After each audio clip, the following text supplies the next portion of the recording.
Thank you for this opportunity to honor my father and his work. He must be jumping up and down in heaven, so thrilled that around the globe and some 80 years later, you're building on his foundational work. My mother, this has been a joint venture, a real family thing here. My mother saved boxes of primary source materials that document his work and his considerable challenges, including a world war that interrupted his clinical trials. My mother threw out very little in the 60 years that she lived in our family home. I found an old radio program from the 1940s, so he's here to speak to you. The use of radioactive iodine has reached the practical level and has proved itself effective in patients with overactive thyroid and in cancer cases. Saul was born on April 20th in 1905 in Cleveland, Ohio. That area of the United States is also known as the Goiter Belt. He earned his Phi Beta Kappa honors from the University of Michigan. In 1929, at the time of strict restrictions for outsiders, he graduated from Harvard Medical School.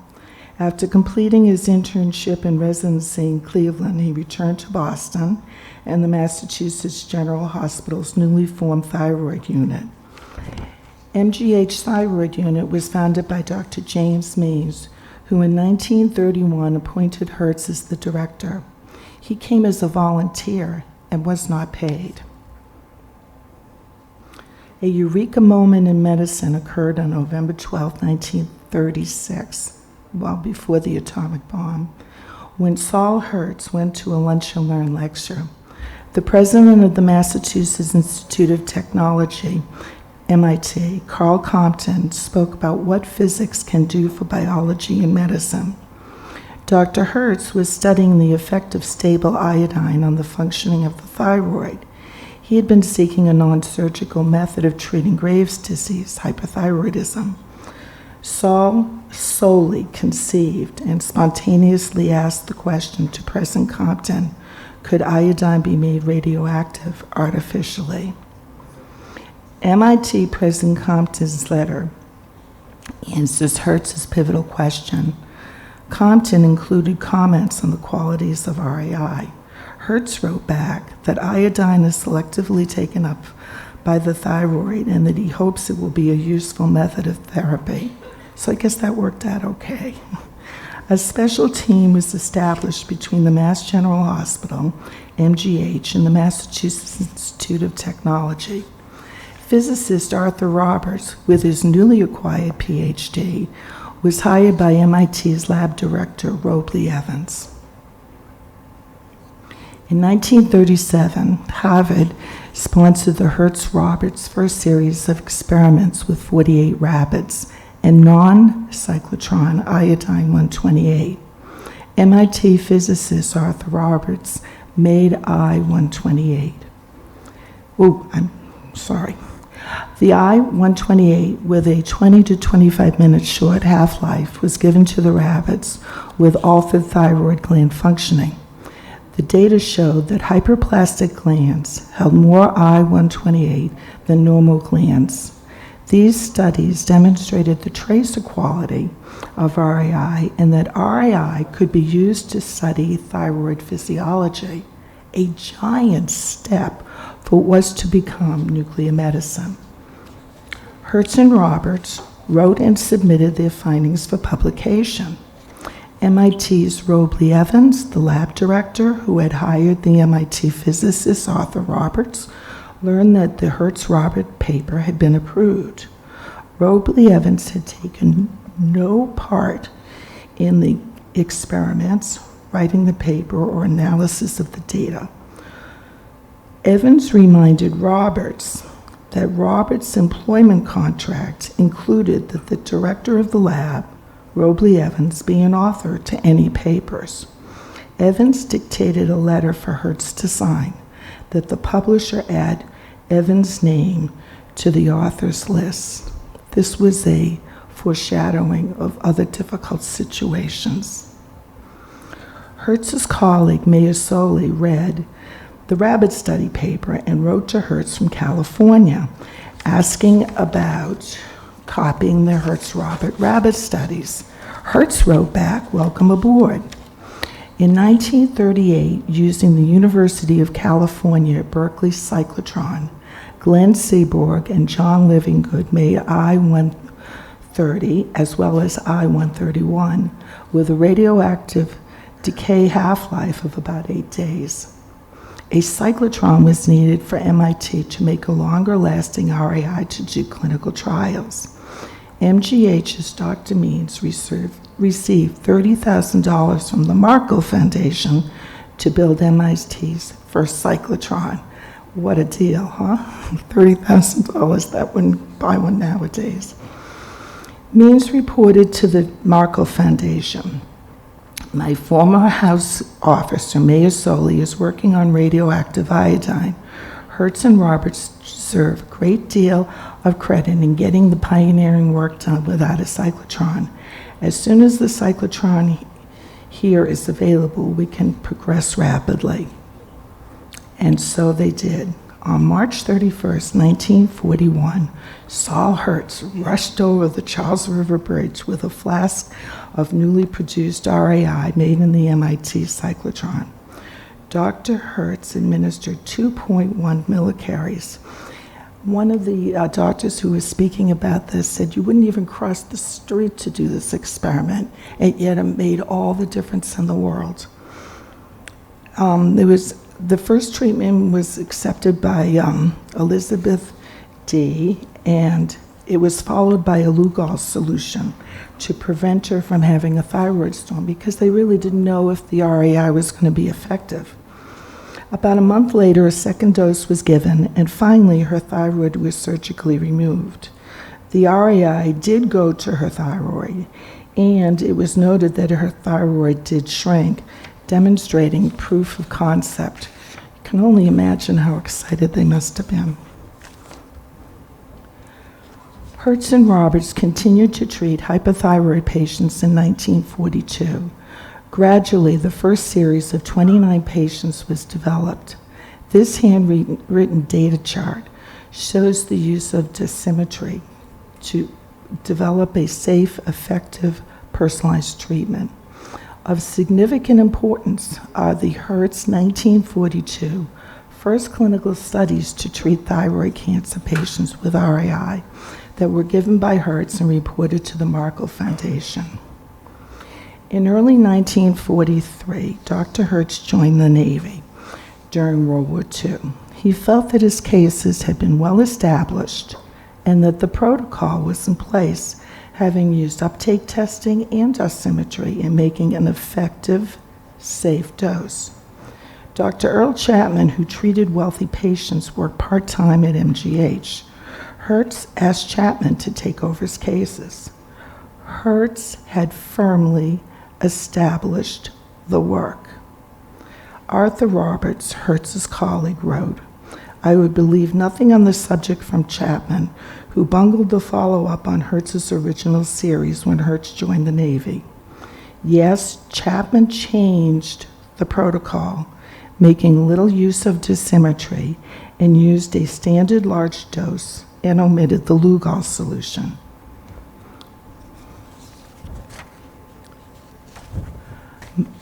Let's see.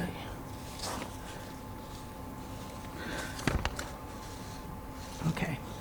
Chapman, together with MIT's Robley Evans, who was the director of the MIT lab, we know about him from the rabbit studies, who established 22 new patients. Chapman and Evans want to publish the work in the Journal of the American Medical Association, JAMA, without Hertz's name, and before Dr. Hertz returned from World War II.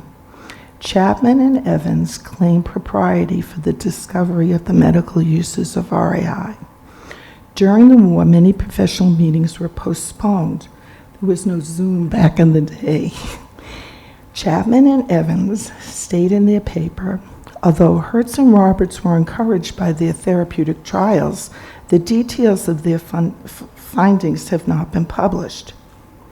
The editor of JAMA sent back the Chapman-Evans submission for editing and reached out to Hertz and Roberts for their 7th paper on the topic.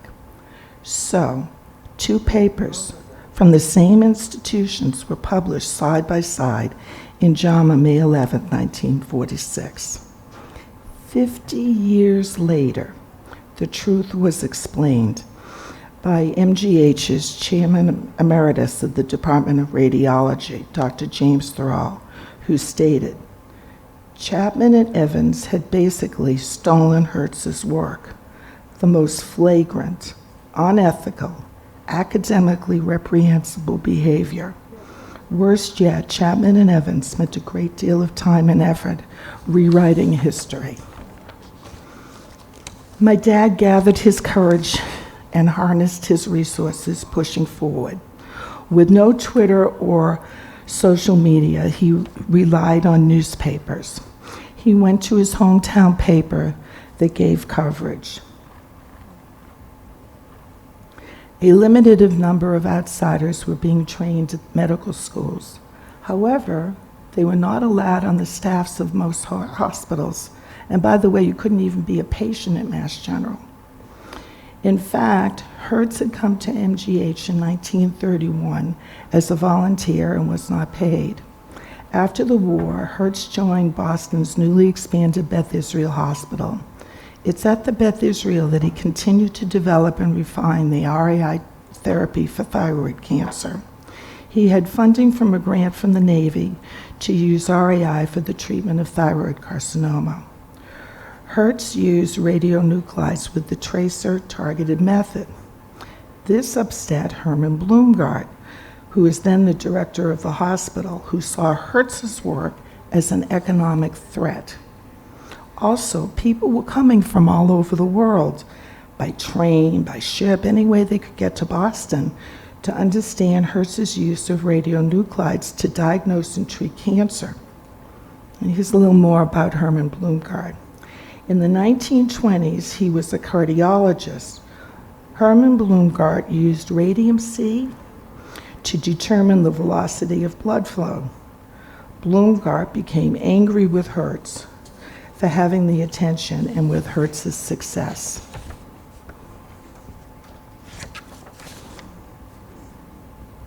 Oops.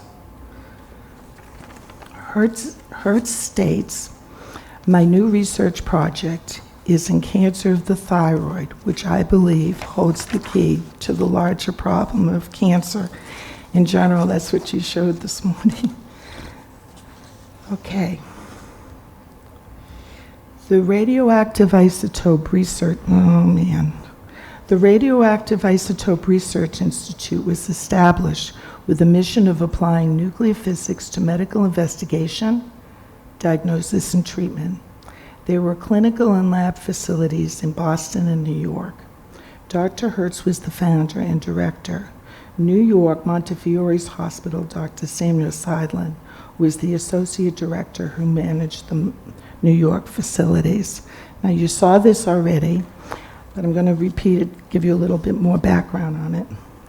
It happened that Dr. Seidlin used RAI to treat cancer when a patient known as BB came to Montefiore Hospital with thyroid toxicosis and metastasized cancer. Years earlier, patient BB's thyroid had been surgically removed. After consulting with Hertz, Seidlin treated the cancer patient with RAI in 1943. BB's metastasized responded to the RAI. No new lesions appeared, and some completely disappeared. However, in 1952, BB died from anaplastic carcinoma. Oops. This journal article documents that Dr. Hertz conceived of using RAI to treat thyroid cancer in 1937 at the time of the preclinical rabbit studies, as well as Hertz's 1942 limited clinical trials using RAI to treat thyroid carcinoma that he reported to the Markle Foundation. The headline reads, Hertz to use nuclear fission in cure for cancer. Dr. Hertz stressed the targeted approach, he supported the production of I-131 off of the atomic piles that lowered the cost and increased the RAI distribution. Here's a great quote. He stated, "The goiter treatment by means of radioactive iodine represents a first in hopefully a long series of definitive treatments." Before the Anger camera, there was the multiscaler. Hertz developed the multiscaler at MIT. Dr. Hertz is demonstrating an uptake test that he used with dosimetry to make a personalized targeted therapy. The photo was taken at the Massachusetts Women's Hospital, where in 1949 he established the first nuclear medicine department, reported as opening a new division where radioactive isotopes will be used to study and treat disease. Okay. Economic pressures made it difficult for RAI to be accepted. The RAI treatment was $3.40, and by the way, you got the orange juice free. Surgery to remove the thyroid was much more expensive, costing from $200 to $400. The surgeons were, okay, I could just go to the end. The surgeons and hospital administrators pushed back. You can see here that he went to get some recognition in magazines. And I just want to play this one little video here. Let's see. The answer is thyroid cancer. That particular variant of thyroid cancer is very unique. And it's because the thyroid happens to concentrate iodine. The thyroid happens to be a unique organ in our body which takes iodine and sucks it up and puts it inside it. It concentrates, it's a little bag of iodine. And therefore, if you make radioactive iodine, it becomes like a Trojan horse. And it goes into the thyroid, and the Trojan horse, because it's carrying radioactivity, will bombard the thyroid with radioactivity and thereby cure some of these variants of thyroid cancer. So it's hard to imagine that exactly the same idea is going to apply to other cancers, but the principle of the Trojan horse, which is to somehow load a payload, an antibody, to payload a chemical to get into an organ and then deliver specifically toxic therapy or even non-toxic therapy to that organ, comes from this idea, comes from your father's, so there's a lineage. Okay, here's the last slide. The treatment landscape for iodine-resistant thyroid cancer, additional forms of cancer, and benign conditions is changing rapidly, with many new targets, therapeutics, clinical trials, and improved treatments. Saul Hertz's use of dosimetry, RAI uptaking test, RAI as a tracer, and RAI as a biomarker are the enduring essentials to precision-targeted approach. The Hertz-Roberts collaboration integrated the sciences and established a dream team. Globally, multidisciplinary teams are seeking to dramatically improve the human condition with radioactive pharmaceuticals. To conclude, this is from a patient. Treatment with radioactive iodine knocked the thyroid cancer metastatic to a little bit of bone and lung right out of me. I am now 81. We have a large family. Many were praying for me. The cure delivered on the wings of prayer was Dr. Saul Hertz's discovery, the miracle of radioactive iodine. Few can equal such a powerful and precious gift. Thank you.